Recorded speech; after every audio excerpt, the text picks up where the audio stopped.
ubusanzwe kugendana n'ibihe bisaba ubushishozi no kwihugura, bisaba gutekereza neza mu buryo bwagutse, bisaba kandi kwiyungura ubumenyi kuko buri munsi ukeye uzana n'impinduka mu buzima n'imibereho byacu nk'abantu. Kirika Podcast igufasha gusobanukirwa uburyo buboneye bwo gukoresha ikoranabuhanga dushingiye ku byabaye, ibiri kuba ndetse n'ibyo guhanga amaso.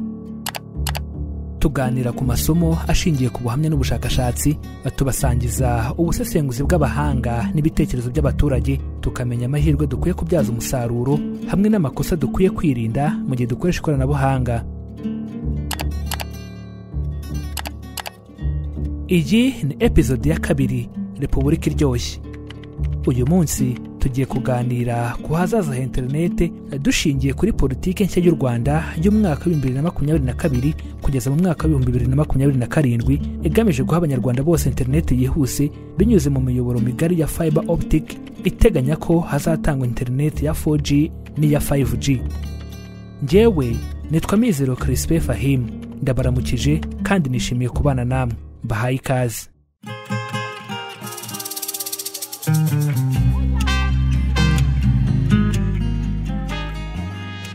Navutse kuwa 4 ukwezi kwa 4 muri 2026. Ubuhamya bw'abakuzi bamenye u Rwanda mbere y'uko rubona ubwigenge bwumvikanisha uburyo itumanaho no guhana amakuru byari bigoye, bitandukanye cyane n'uko bimeze muri iki gihe. Kera mbisi uko nabisanze kera mbyiruka bahozaga intumwa ikagenda akaguha ubutumwa yenda bwanditse cyangwa se mu magambo, bakajya kanaka bagutumyeho, noneho ukazagaruka ugarukanye ubundi. Byafataga nk'icyumweru. Nyuma aho bigenda bikura haza ibyo bita telegaramu byakorerwa ku iposita. Bajyaga ku iposita utinashaka kohereza kanaka ubutumwa, ukandika ukariha udufaranga ukagaruka, noneho ubutumwa bwazaza nabo bakakubwira ko bwaje. Ariko byo ntibyatindaga, byashobora kumara nk'iminsi 3 ntabwo byarenzaga icyumweru. Mu mwaka wa 2000 nibwo mu Rwanda hatangiye gukoreshwa murandasi, internet. Hakozwe byinshi mu kwiteza imbere, cyane ko igihugu cyagombaga guhera ku busa. Guhera icyo gihe leta yashyize imbaraga mu gushyiraho politiki no gushyiraho ibigo bijyanye n'ikoranabuhanga, ku buryo nyuma y'imyaka 6 muri 2006 nibwo leta noneho yibanze mu gushyiraho ibikorwa remezo by'ikoranabuhanga aribyo bitanga murandasi. Icyo gihe nibwo fibre optique yagejejwe hose mu gihugu, ni ukuvuga muri district 30, ndetse ikwirakwizwa no mu border points ahantu ku mbibi z'igihugu zirenga 15. Imyaka irahita indi irataha, yewe amanywa asimburana nijoro, kugeza ubwo uyu munsi buri muturarwanda ashobora gukoresha interineti ya 4G kuko yamaze gukwirakwizwa mu gihugu kugera ku kigero kirenga 96, akaba ari nako gushyira ingufu mu bikorwa by'ikoranabuhanga byoroheje uburyo bwo gutanga serivisi abaturage bakenera. Ahubwo abana baradabagiye kuko ari ibintu babyirukiramo biroroshye kurusha kera. Ubu nta rugo rw'umuturage rutarimo telefone, nta muturage utazi ibibera i Kigali ndetse n'ibibera muri Amerika. Usanga bagendana ubutelefone ku matwi. Politiki nshya y'u Rwanda igamije guha abaturarwanda bose interinete binyuze mu miyoboro migari ya fiber optics, yemerera ibigo by'itumanaho nka MTN, Airtel, KTN, Liquid Telecom n'ibindi gutangira gucuruza murandasi ya 5G isakazwa n'insinga za fiber optics n'iminara, ubu bigenda bikwirakwizwa hirya no hino mu gihugu. Dutekereje mu mpinduka mu mikorere no koroshya ubuzima, reka dusubize amaso inyuma mu myaka 20 ishize, ubwo ikigo cy'igihugu cy'imisoro n'amahoro Rwanda Revenue Authority cyari kigikorera ahitwa ku Kinamba. Hahoragwa imirongo miremire y'abantu birirwaho bagiye kumenyekanisha imisoro ndetse no gusora.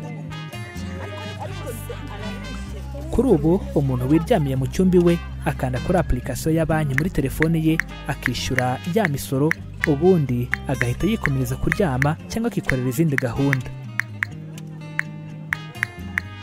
turebye no ku mikorere y'amabanki imirongo miremire yari ikigaragara kugeza mu mwaka w'ibihumbi 2018 ubwo applications zo muri telefone na porogaramu za internet banking zari zitaraza. Ubu ikoranabuhanga kuri telefone rikwereka ko wahembwe, ukaba ushobora guhita wishyura fagitire y'amazi, umuriro, imisoro n'ibindi. Ushobora kandi no guhita uyakurura ukayashyira kuri mobile money, ugahinira hafi ukayabikuza. Bitese boss byiza. Ndi gushaka kubikuza amafaranga kuri mobile money. Wabisabye? Yego, reka nze mbisabe. Wabikuza ngahe? Ndabikuza 23,400.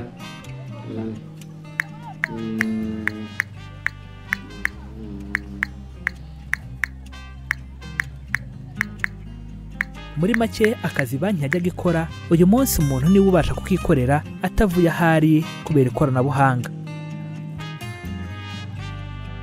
Turebye ku mashini za ATM nazo ziri mu byagabanyirije imvune abakozi ba za banki, kuko abagombaga kujyayo kubikuza bagana ibyo byuma bifite ikoranabuhanga rya 4G ryikoresha automation, ubundi bikabaha amafaranga.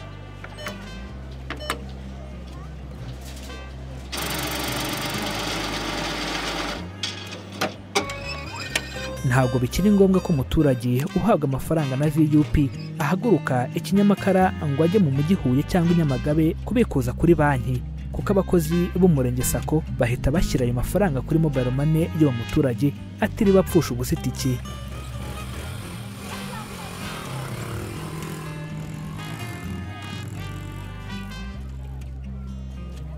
Mu myaka yo hambere abantu babisaga muri banki bikandikwa mu gatabo.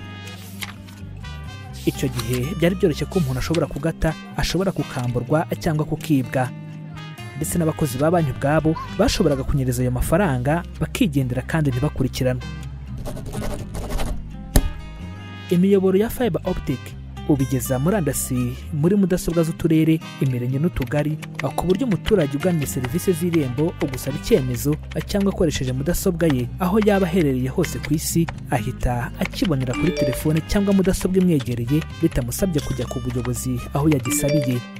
Irembo urabona ko dukora serivisi umuntu aturage agafata ibyangombwa kuri interinete tukamura nk'icyemezo cy'amavuko ugatukibona ako kanya nta n'iminota n'itanu ishize.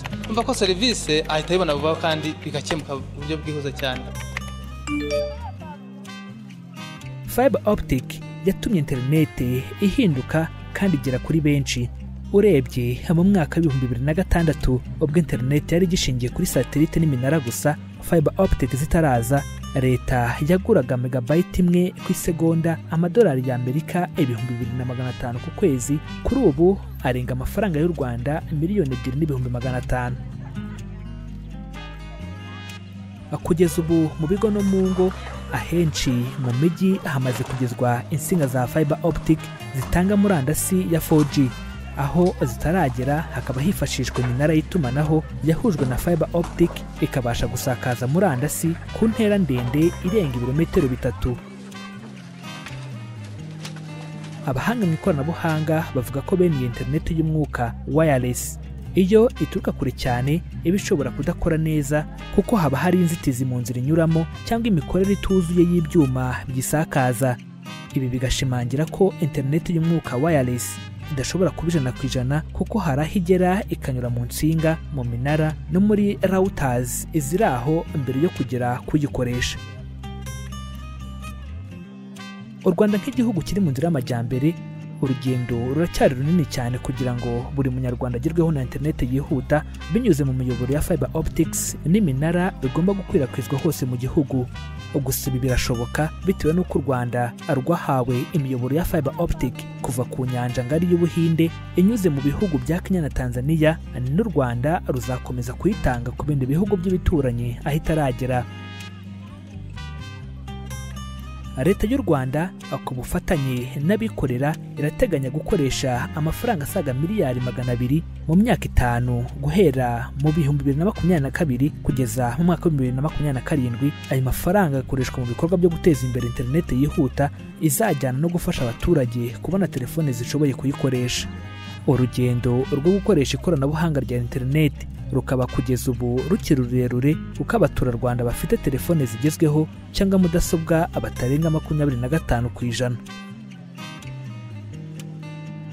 Mu kwihutisha ikoranabuhanga, leta y'u Rwanda yabihereye mu rwego rw'uburezi. Kuva mu mashuri abanza n'ayisumbuye, abanyeshuri bakoresha mudasobwa.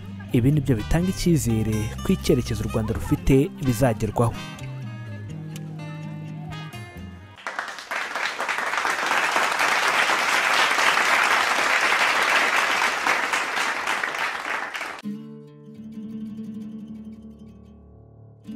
Abakunzi ba Kirika Podcast tubashimiye kubana natwe dukurikira inkuru ya none, ngaho mudusangize icyo mutekereza kuri iyi ngingo.